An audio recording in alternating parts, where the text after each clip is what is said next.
everybody. Welcome to the Hidden Gems podcast. We are really excited today to be doing a special Christmas episode. Normally on this show, we like to take one of the streaming services and give you 5 selections of what you can watch that's a little bit deeper than the big names, films and shows that are on there. But today we're doing something a little different. We're going to all across all of the different streaming services, and we're talking about films that are holiday themed, and we're not necessarily sticking too close to the Hidden Gems theme. This is just sort of a fun bonus episode. We're talking Christmas films, and I'm film critic Rachel Wagner. Ryan's here. Hey Rachel, so great to be with you once again, and so great to be with all of you during this, the most wonderful time of the year. Busted out the old ugly sweater for the occasion, which is also repping my alma mater, the Embry-Riddle Aeronautical University. Go Eagles! And so yeah, this is like my favorite time of the year. I've been listening to Christmas music, I think 25 hours a day and about 8 days a week. So nice. So there's that. I even found a gym mix of Christmas songs.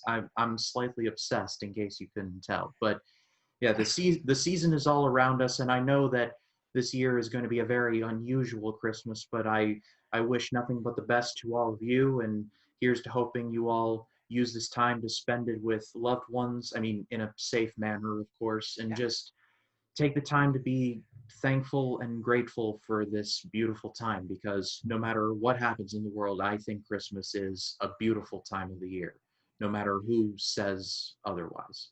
That's right. Yes. Merry Christmas. Ho, ho, ho. We're so glad to be here. It has been a wild a couple months for me, and I'm almost done. I'm almost finished. It's so exciting.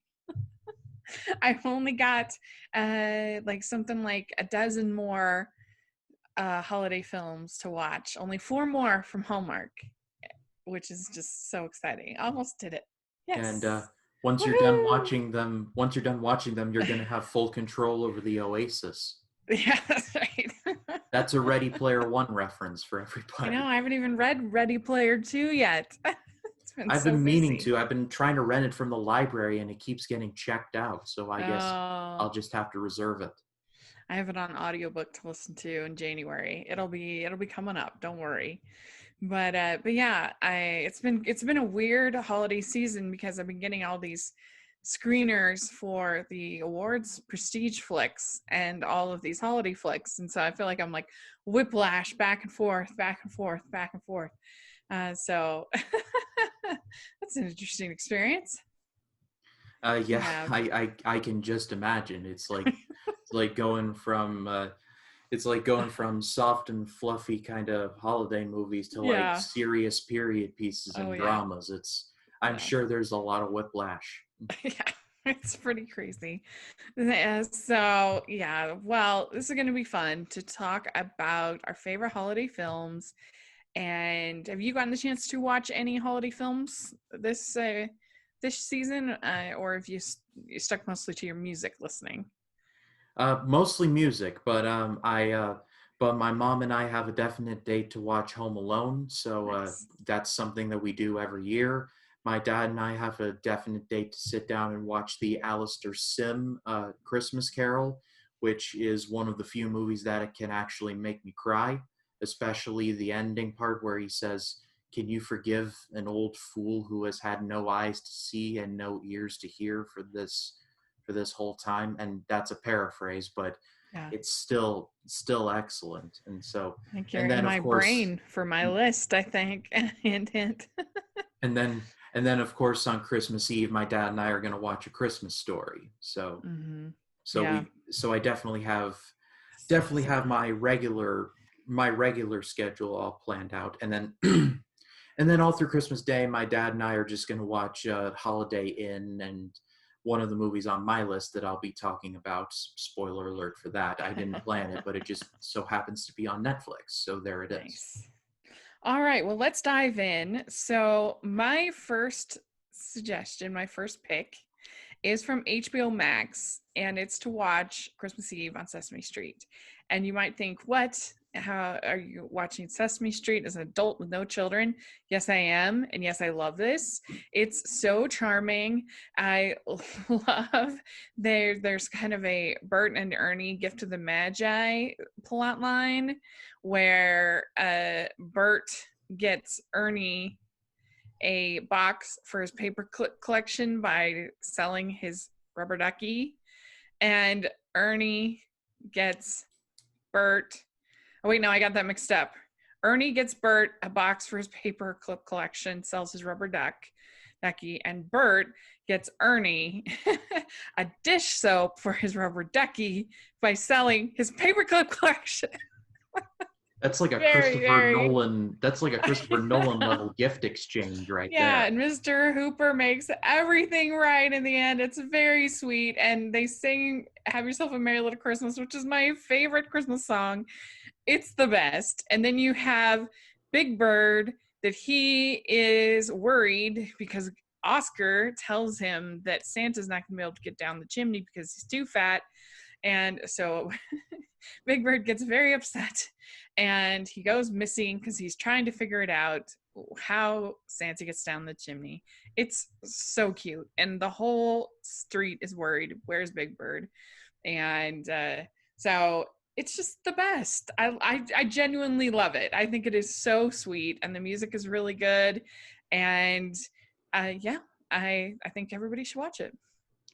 Yeah, I've never really been a big Sesame Street person, not out of any just bias or anything. I just never really got into it. I actually, another one of my favorites that I watch around this time of year is A Muppet Family Christmas, which that one's a good one. Yeah, which is excellent, and one of the only movies to feature the Muppets, the Muppet Babies, and the cast of Fraggle Rock all in one movie. So it's like all of Jim Henson's and creation. Sesame Streets, they're all in there. Yeah. It's like all of Henson's creations all in one movie. All we needed was David Bowie from Labyrinth, and the cycle would have been complete. Yeah. I mean, Labyrinth came out the same year, so it would have worked. At least the music would have been awesome. That one is really, really fun. Definitely underappreciated. And Jim Henson actually appears in that, which is fun. Yeah, for a brief cameo, he's helping out the Swedish chef. Yeah. And in the Christmas Eve on Sesame Street, I forget her name, but I have vivid memories of the woman on Sesame Street who was deaf, and they do in of course not vivid enough to remember her name, unfortunately, but anyway, they do a whole musical number, Keep Christmas With You, with sign language added in. It's really, really fun. I remember that, enjoying that. So, all right, what's your first pick? So my first pick is from Netflix, and it is one of my personal favorites. It's called White Christmas. This is one of the greatest Christmas movies that I feel like nobody talks about. I think people talk more about the song that it's based off of rather than the actual movie. And I mean, it's a great song, don't get me wrong, but most people forget there's actually a pretty great movie attached to it. It was directed by Michael Curtis, who directed the best Robin Hood movie ever, The Adventures of Robin Hood, starring my man, Errol Flynn. So he's just awesome at what he does. And it tells the story of Bing Crosby and Danny Kaye, who have a successful song and dance troupe, and they decide to go and cheer up their former general because they served in World War II, and they love their general very much. So they're in the same neighborhood, so they're like, hey, let's go surprise the general. But it turns out the general runs a hotel that's fallen on hard times. So the two decide, you know what? Let's just fix it up for him, and that'll be our Christmas gift to him. With a movie starring Bing Crosby and Danny Kaye, you can expect two things: great singing and great dancing. And this movie has both in like great abundance. If I had to tell you to go look up one song from the movie, it would be other than White Christmas, that is, it would be the Counting My Blessings song. Yeah, it's a song that it's not necessarily Christmas themed, but it definitely applies to Christmas and just in general life. I search it out all the time when I feel really, really sad and stuff. And Bing Crosby is, of course, he had a golden voice, so he makes it all work. And he's like, when I am tired and I can't sleep, I count my blessings instead of sheep, and I fall asleep counting my blessings. And it's just, oh, thank you. Very good. It's just an amazing song, and it's an incredibly touching story, and it's on Netflix, so you all have no excuse not to watch it now.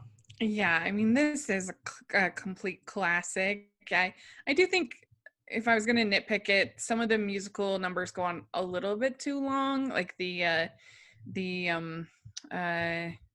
minstrel sequence goes on so long.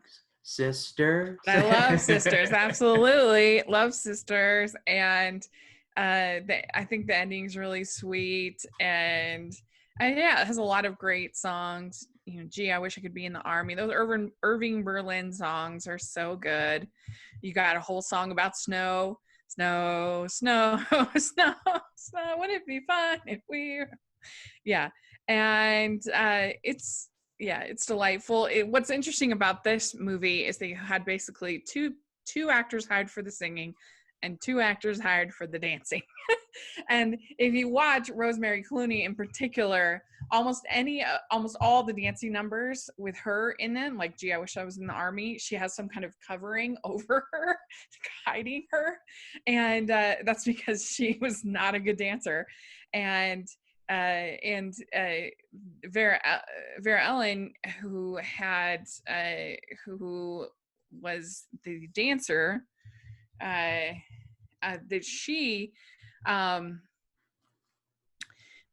she was dubbed because her singing wasn't very good, and Rosemary Clooney would say that it's too bad they can't dub my dancing.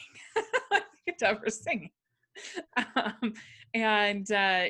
Rosemary Clooney is George Clooney's aunt, and so there's all kinds of connections there. And I guess one year people would always ask her to sing for Christmas and the holidays and whatever, and one year for Christmas she sent everybody recordings of her singing at Easter Parade. I think it's funny. But yeah, I love it. It's a classic. I mean, come on. What do you do? It's so good. Yeah. Mary Wicks is in there as the sort of cantankerous inn owner. You've got great performance by I forget his name, but the general is really great. And and his daughter is great in there too. Mm-hmm. Dean Jagger was the actor's name. Yeah, he's really good. And so there we go. That is a very, very good choice. Okay, so my next choice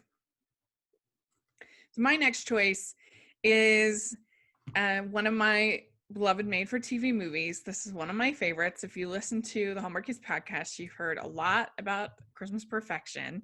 This is available on Hulu, and I think that this movie is really fun. It's about a girl who wants everything to be perfect, but her family keeps letting her down, and she has kind of a not very good Thanksgiving where nothing goes right. The meal isn't right. Her parents are fighting. They're divorced.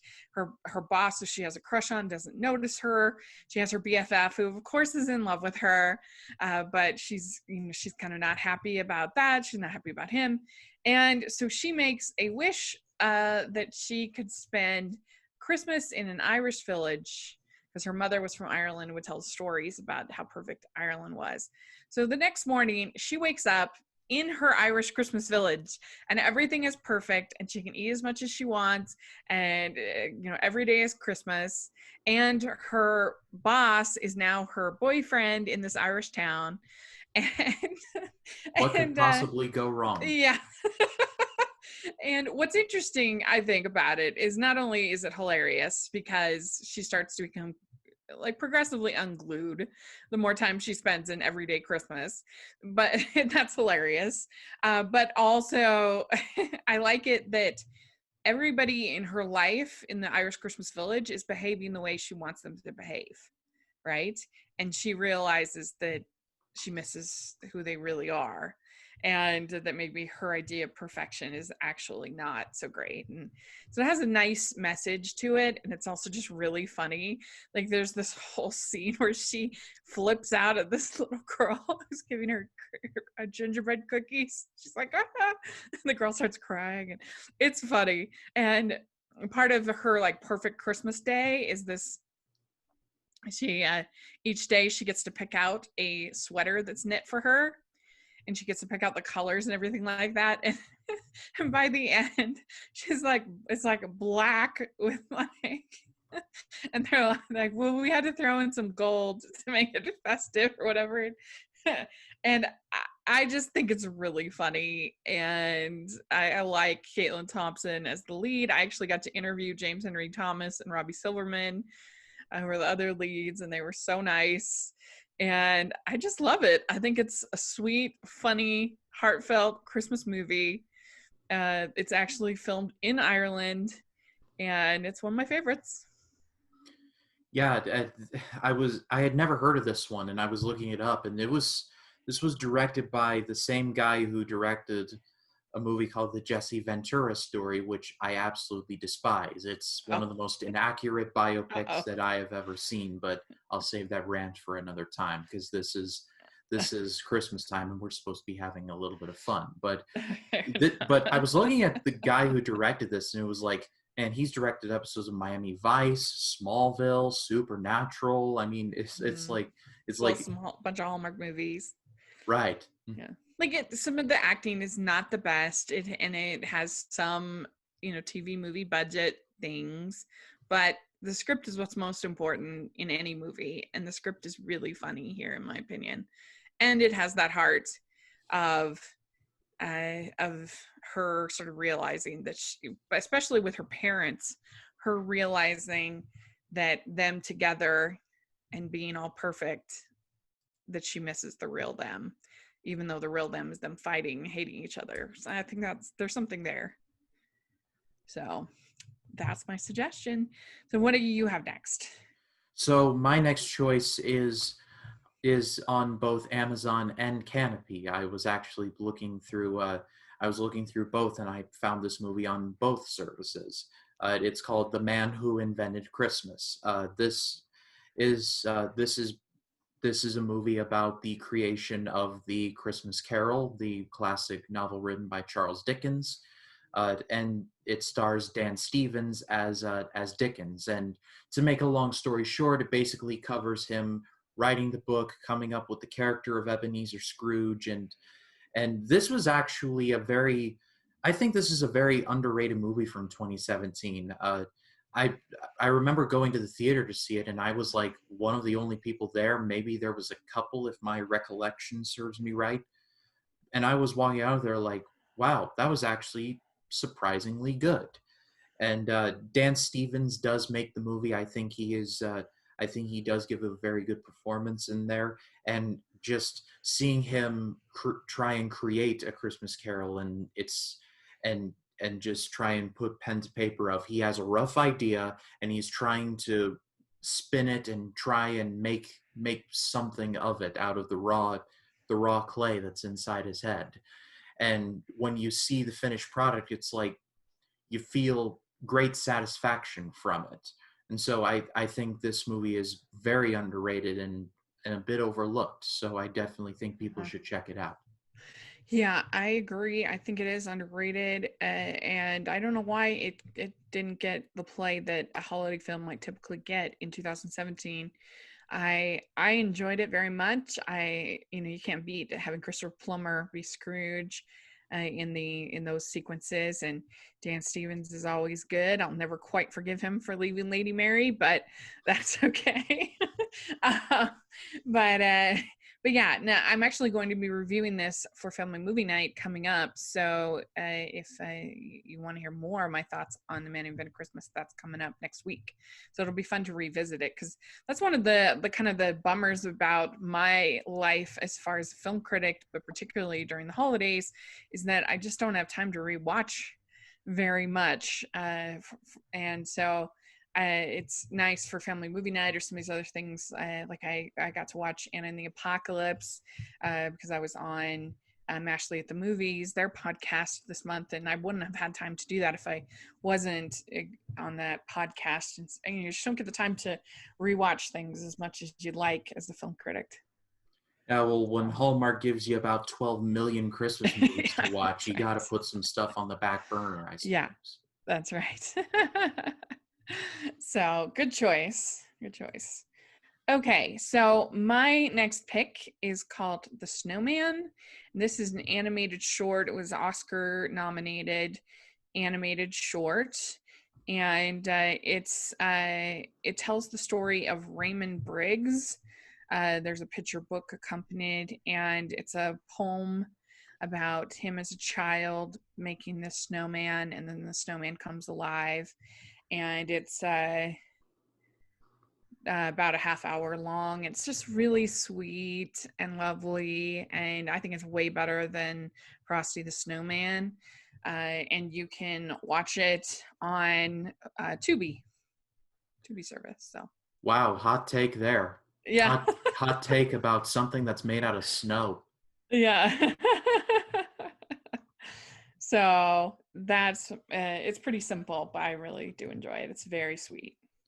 Yeah, I was actually thinking about recommending this one too, because I had thought I had seen it, and it turns out I never did. And I was looking it up, and it turns out the Snowman is actually or David Bowie is involved in this. And I was thinking to myself, a snowman voiced by David Bowie, that sounds surprisingly excellent. I don't know if he does voice the snowman, but there that is. I didn't even realize he was in it. There you go. Huh. He He's doesn't have very much dialogue. He's credited on IMDb as Older James. Oh, yeah, well, he must be the narrator. I remember there was this commercial with this version of the Snowman. It was for this beer called Iron Brew. I'm not sure if you've heard of it, but it was in this animation style, but it was for this UK beer called Iron Brew. And I like watching Christmas commercials around this time of year. Yeah. Don't ask me why. It just they have such a unique like thing about them. Everything from the Apple one about 2 years ago with Frankenstein, and he has like the bulbs in his neck, and he attempts to sing "There's No Place Like Home for the Holidays" and stuff like that. I just love Christmas commercials, and so when you said the Snowman, I was like, oh yeah, that commercial. But it turns out it was a whole other short, so I'll have to check that. Yeah, I think I remember that ad. So I guess David Bowie's in the re-released version. So there's two versions. And I think he probably just does the narration because there isn't any dialogue in the movie.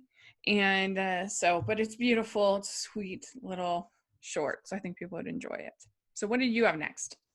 So my next choice, and this is going to be a bit of a stretch when it comes to the whole hidden gem thing, but because I think everybody has seen this movie at least once. It's A Muppet Christmas Carol. It's on Disney+. Mm-hmm. And what do I have to say about this movie that hasn't been said by a lot of people? I think this movie is really good. My favorite version of A Christmas Carol is still the 1951 version with Alastair Sim, but this definitely ranks up there. Michael Caine is Ebenezer Scrooge, and he's great in this, and all of the Muppets are just really good in here. Kermit is Bob Cratchit, and Miss Piggy is Mrs. Cratchit, and that dynamic is really well done. And my favorite scene in the movie is when, after all the things Scrooge has gone through, he finally goes to the Cratchit house, and he's now a changed man, but Bob Cratchit only knows him as being, Ebenezer Scrooge. So he knocks on the door, and in his Scrooge voice, he's like, "Bob Cratchit!" And Cratchit's like, and he opens up the door, and he's like, "Yes, Mr. Scrooge, sir." And my bad Kermit impression. No, you do it pretty good, I think. And Scrooge is about to tell him, "I'm going to give you a raise and stuff," and then Miss Piggy just lays into him like, "Well, let me tell you something. You have abused my husband for the last time." And Scrooge is like, "I'm giving your husband a raise," and she goes on for a few seconds, and she's like, "What?" And Scrooge is like, "Yeah, I'm giving your husband a raise." it's such a great scene. Miss Piggy always has the best timing. I mean, or I guess Yeah. Jim Henson, but Miss Piggy always had the best timing. And just Yeah. what I love about the movie is that Michael Caine or any of the actors, I'm like, I'm working with puppets. What am I doing here? No, they don't look down upon everything. They treat everything like, oh, this is the world we're in, and let's just work Yeah. with it. Yeah, he And plays it totally straight, which is what you have to do. And the movie actually has quite a bit of actual text from the novel in the movie for something that seems so uh, different than the novel. It actually, because they have Dickens as Gonzo, and so they actually include quite a bit of the real dialogue, and I think that's really fun. And I like that it's Marley and Marley. we're Marley and Marley. Yeah. And I don't know, how do Talk you feel about there's a version with the romantic love song, sad song from Belle, and the version without. Which do you prefer? I honestly had no idea there was a different version with a romantic theme. Uh, Yeah, there's this whole the Love Is Gone song, and she sings it, and I actually prefer it without, because I even just this week there was a whole article about, oh, here's the forgotten love song is back or whatever, and I'm like, I don't know if it needs to be back. I think we liked it when it went away. Yeah, it's too long and it's not the best song, and it's just too drab for the movie, I think. And so I think it's probably best to leave it alone, personally. With all due respect, I think I'd like to look it out anyway, just to try Yeah, and see which version is better. Again, with all due respect. yeah. If you have the if you or you can find the DVD, they have both versions on there. But yeah, it's one of my favorites. You know, I always try to watch it on Christmas Eve if possible, because there's the whole song about Christmas Eve. After all, there's only one more sleep till Christmas. So Right. good. All right. Well, mine is definitely not a hidden gem. My next one. It's one of the most famous Christmas movies ever made. But hey, we're playing fast and loose this week. So I'm talking about Home Alone, and you can watch this on Disney Plus. And Home Alone 1 and Home Alone 2. But Home Alone is one of my favorite movies, not just one of my favorite Christmas movies. Home Alone is the first movie that I ever really remember laughing hard at. This came out when I was just about to turn 10 in the theaters, and I was actually in California visiting my grandparents and for a special trip, and we went to see Home Alone, and I was just dying laughing. I thought it was the funniest movie I'd ever seen, and I still think it's super funny, but I also think now as an adult that it's very sweet. And it's very empowering for kids, the idea of being able to be alone and protect the house and get all the groceries and do the laundry and all the stuff that Kevin does. At least certainly for an independent kid like I was, the whole idea is very, very, very empowering. And there's a lot of really funny, cute scenes. Like, I love when he steals the toothbrush and he's freaking out. That's funny. And I also, love Catherine O'Hara as his mom. She's the kind of the worst, but she tries so hard to get home, and she meets up with John Candy, who's hilarious. And I don't know, I just love it. I think it's sweet, the whole relation between the old man and his daughter that Kevin helps with, and him realizing that he actually does miss his parents after all, and wishes them back, because at first he thinks he got rid of his parents or his whole family. I made So my family disappear. that's right. And John Williams music, which I think it's one of the more underrated John Williams themes, but I really love it. And so yeah, it's one of my all-time favorite movies is Home Alone. I love it. Yeah, Home Alone. I've never. Wasn't that? Didn't Terrence Malick direct that? Yeah. No, I'm just kidding. Yeah, this movie, I think I've seen roughly about 100 million times. Yeah. I could probably quote it all off the top of my head, but But yeah, it's a classic for a reason, and like every human being on this earth has probably seen it at least once or twice. Yeah. It's a staple, and even if you take away all the nostalgia and all the warm and fuzzy memories from it, this movie is still very well made by people who are working at the very top of their game. Director Chris Columbus, writer John Hughes, Macaulay Culkin, John Candy is in there as the Polka King of the Midwest, who is depressingly underused in this movie.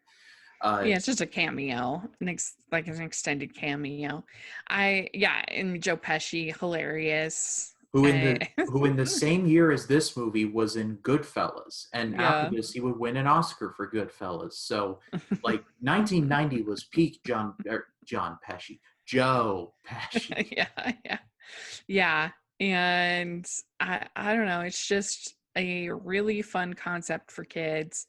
And I think that kids are a lot more capable than we give them credit for. I think that what do you figure what is he, 11, 10, 11, something like that in the movie? I think or is he younger than that? I think Buzz says I think Buzz when he does the whole scene where the sister is like, Kevin's home alone, what are we going to do? And Buzz is like, having a few days alone is going to be fine for him. And in that scene, I think he says something like he's either 10 or 11. Yeah, I think so. And I think that most kids, if you gave them some money and the space, they'd figure it out. They would do fine. But we think they're so helpless. Especially nowadays. Yeah, right. With apps and stuff, they could just get everything Grubhub delivered. So as I say all the time, kids are bulletproof. I mean, not literally, but like mentally. Yeah. So it's like I said, one of my favorites. So what's your next pick?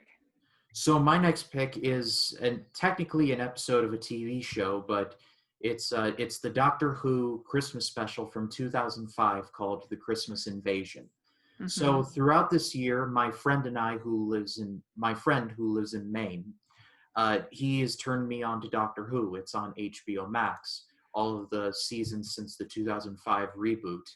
And as of this recording, we are halfway through season 2. We just got done with the Cyberman two-parter, and I am now a Doctor Who fan. Like, this show is awesome. It's and The Christmas Invasion was the ending of Christopher Eccleston's time as the Doctor and the first episode of David Tennant as the Doctor. And when I first watched this, I was like, I'm not sure if I'm going to like this, because Christopher Eccleston was awesome as the Doctor. And I was thinking they're going to change him. I'm like, oh dear. But then David Tennant is on screen for like 10 seconds. I'm like, okay, I like this guy. And not only that, but I think this whole episode is just really, really well done. It's got a great little subplot between Rose and Mickey. The villains, the Sycorax, are legitimately terrifying, and there's a great final battle at the end where the Doctor, who has just been, I want to say, recharging for the entire episode, finally kicks on and turns on all of his doctorisms, and it is beautiful to watch.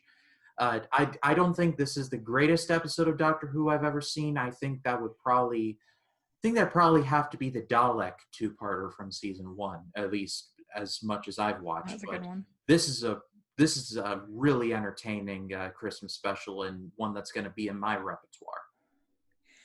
Yeah, we'll have to have you on for our Doctor Who recaps. New season starting soon. We have the New Year's special coming up, which is going to be very fun. And the last season really ended on a sour note. I hated the finale. Yeah, I'm still very much, me and my friend, we're still very much in the Tennant years, and we have a long way to go. So please don't flood the comments section with opinions on Jodie Whittaker, because I haven't gotten there yet. Yeah, I haven't heard good things, but I try to make my own mind on stuff. So I'm going to give her a chance once I get there, because I've still got Matt Smith, I've still got Peter Capaldi, and then we get to Whitaker. I've liked her in general. I think the main problem I've had is with the writing the last season, but I won't get into all of that. But anyway, I'm pretty excited for the New Year's special. That's always fun. I mean, it's kind of a bummer we don't get the Christmas special this year, New Year's special instead, but whatever. And so I'm, looking forward to that. And we've done, me and my friend Jonathan have done episode recaps for season 10, season 11, season 12, and then we'll do in the next season. And then we also did season 1. So now we got to eventually, one of these days, we're going to do season 2. We're so behind, but yeah, it's a great show. It's a really, really, really good show. I mean, I started to watch Star Trek and I just could not get into it. And me with sci-fi, it's a little touch and go. But the thing that's great about Doctor Who compared to all these other shows is that every episode, it feels almost like a different show. Some of them you're going back in history, which are some of my favorite episodes when they go back in history. And there's a really great episode where they go and meet Charles Dickens, and that one's really fun. There's all just different ones like that. But then there's also sort of more horror-based ones, which I really think are fun. Then there's the real sci-fi ones, which aren't as fun for me, but they're fine. Of course, Jonathan, my friend, loves those episodes. Those are his favorites. And there's monster movie kind of ones. There's just everything. And so every week when you tune in, you get something different from the show. And I think that's what makes Doctor Who way better than all these other shows. Yeah, and something that I've immediately picked up watching like a season and a half of it is that, like, to kind of bounce off of your point, Rachel, is that Doctor Who can be very serious, but also can be very lighthearted. It can be dark and it can also be light, and it pulls it all off just brilliantly. Like Christopher Eccleston could go from like the most dangerous person in the galaxy to like someone you'd like to go to the pub and get a pint with, for all of our British viewers out there. And David Tennant, the few episodes that I've seen him in, is very much more cerebral. I have a feeling he's more of a lover than a fighter, but when he does need to get down and dirty, he certainly does. And as far as a historical episode goes, one of my favorites was Tooth and Claw from season 2, episode 3, which my friend and I just watched. And that had Queen Elizabeth in there. She makes the Doctor a knight and then immediately boots him off the planet, which was a bit of a whiplash from, hey, you're one of us now get out.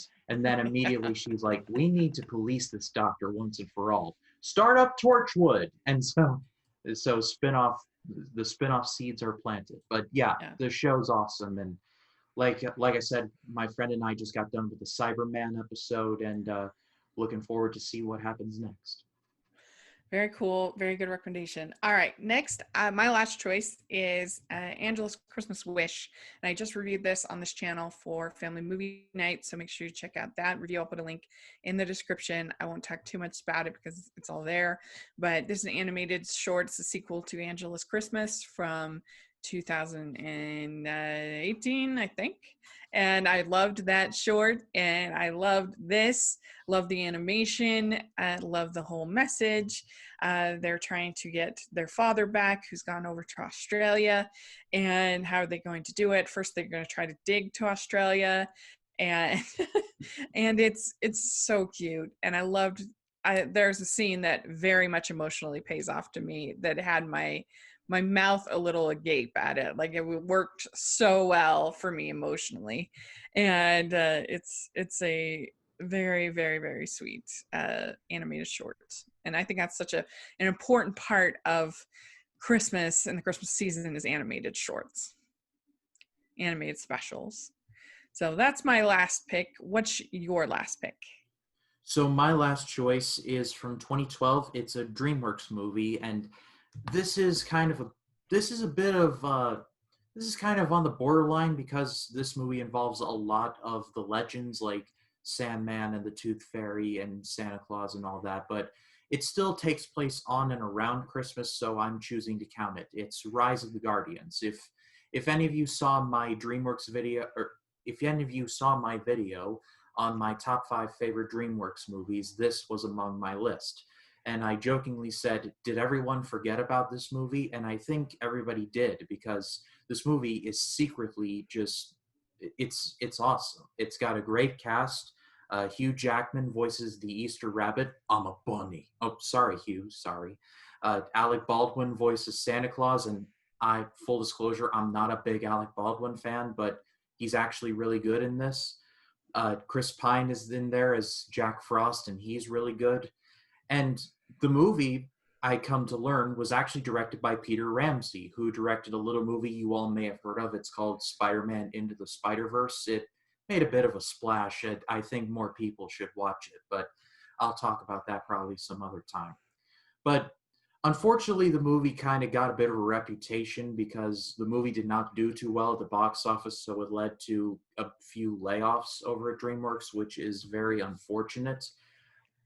It's unfortunate for the people that did get laid off, but it also is unfortunate that more people don't recognize this movie as the great animated movie that it is. And I do believe that it is great, so you all should check it out. Yeah, I love Rise of the Guardians. It was very high on my list as well. I always kind of joke that that if I like a DreamWorks movie, it seems to do badly at the box office. If it's one I don't like Boss Baby, it does super well. So go figure. But It's yeah, I okay. really Nobody knows why anyone likes Boss Baby. yeah, no. But I really, really enjoyed this movie. The animation is so beautiful and detailed and full of lore. I feel like this had so much potential. I wish we could have gotten a sequel or series even. I think it could have been really fun. Yeah, all the voice work, everything is really great. And we did a whole episode of obscure animation on this a couple of years ago, so you should check that out. But I love Rise of the Guardians. So Yeah. there we go. Also, Yeah. shout out to Jude Law, who plays Pitch and is absolutely terrifying. Yeah. Right. Yeah, so there we go. Let us know what you think about these recommendations and what are your favorite holiday movies to stream. We'd love to hear in the comments section. And Ryan, where can people find you? They can find me on Facebook, Twitter, Instagram, and Letterboxd at RyanCam20. Then there's, of course, my YouTube channel, which is just called Ryan Cam. We're recording this on a Monday, which means yesterday my video for West Side Story dropped.